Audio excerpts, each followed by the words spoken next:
The Big Ten's just a mess, man. It's a jumbled mess. You got Purdue at the top, who spent some time as the number one team in the country. Right now, you've got Michigan State up there. They've won 7 straight games, I believe. And then it seems like you've got just a pool of 10 to 11 different teams that any given night could knock off each other. Tio, is this Purdue versus the field in your mind? Is this Purdue and Michigan State versus the field? What do you see this league as at this point? Guys, I'm stuck on Michigan State.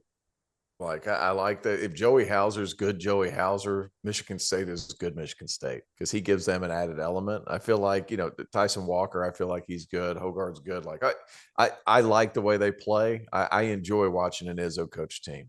That's my biggest thing. Like, I enjoy watching them play. And the reason Michigan State has been able to sustain success is because they do all the little things.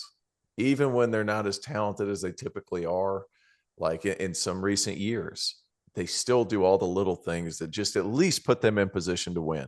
And what happens? They get a little bit more. Max Christie's no longer there, so you have some other pieces in there that are probably a little bit more consistent. The upside's not what Max Christie's upside was, but at the same time, you have a consistency and you know what you expect. I like that Michigan State team. I think Purdue, obviously, with Zach Edey being Shaq Edey, that's a big thing. Buy the T-shirt. Shout out to the Field of 68 shop. Go ahead, Greg. I'll let you plug that. Field of 68 shop is where you can get Shaq Edey shirts, by the way. That's it. And that team fits well around Shaq Edey by the shirts. Mm-hmm. And it's one of those things where, you can pressure the guards to force them further away from Zach Edey. That's huge. That's what Rutgers did. But at the same time, like, they have the immovable object. So I hate to say it, but I think Purdue against the field right now with Michigan State right there. Here's what I find interesting about the league is as much as we all talked about the bigs coming in, and that was kind of Hunter and Zach, the teams right now that you're talking about are the ones with better guard play. Yeah. I mean, the Bowie and Chase Aldridge at Northwestern, Paul McCahey and Cam Spencer at Rutgers, the Michigan State. AJ Hoggar's been, you're talking about, Joey Hauser, AJ Hoggard, the last 7 games is almost 7 assists to like 1.5 turnovers, like and about 13. He's been tremendous. And when Izzo's teams are Izzo's teams, he's got a really good point guard. Yeah. That you can trust. He's got Cassius Winston, he's got Mo Cleaves, he's got Kalen Luke. I mean, you go down the list of Tom Izzo, he's got Tum Nairns. I mean, whoever, Tum Nairns, like when he's really good, he's got a point guard he trusts. And AJ had a turnover issue last year, but he's got 10 turnovers in the last 7 games total. And so there's no accident there. But the guards right now, Chucky Hepburn at Wisconsin, those are the teams at the top of the Big Ten.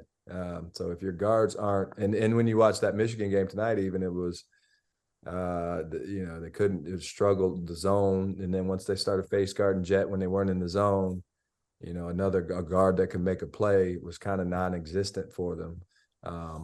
And so it's just kind of interesting to look at it now. Who knows how to finish, but that's where it stands right now. And Michigan State's got a really good point guard coming up next year. Yeah. Their guards I went to their practice in the fall, went to Michigan, I went to Purdue, and there was the thing that stood out when I went to Michigan State. Jaden Akins was out with an injury, but you had Walker, you had Hoggard, and you had the freshman from Minnesota. I can't remember his name. You had Akins. It was like, hey, they've got really good guards. Can their bigs get it done? With Sissoko and Hauser, can they be consistent? And do they have a backup if somebody gets in foul trouble? But their guard play was like, hey, if AJ Hoggard doesn't turn the ball over, they're going to be good. Yeah, what strikes me about this Michigan State team is how many vetty guys they have. And it starts in the backcourt, as you guys alluded to. But, T.O., you mentioned Joey Hauser and Malik Hall, who was down with injury when this team struggled a month ago. He's been back. They've won 7 straight games. I don't think that's a coincidence. And you saw in the Wisconsin game, right? I mean, Wisconsin, another team with some vets. They're missing Tyler Wall, but, Crowell was phenomenal in that game. Chucky Hepburn, even though he's only a sophomore now, he's a guy who's played and won a lot of big games for Wisconsin already. They had some freshmen in with him, like Esijan. He's a killer. And he had some big moments in that game. But in the stretch run, when Wisconsin had a 5-point lead with 3 minutes left, I mean, Michigan State had 4 guys at all times on the floor that whoever had the mismatch could exploit it and just knew how to get it done. I think for the final 8 minutes of that game, I read they did not miss a shot from the field. And it wasn't just one guy doing it. It was really that group of 4. So in a year where it is that wide open, both in the Big Ten theoretically, but even beyond, I'm starting to find myself thinking, I mean, you give Tom Izzo 4 veterans that he really trusts. That's a pretty good formula to head into postseason play with. So keep your eyes on the Spartans, folks.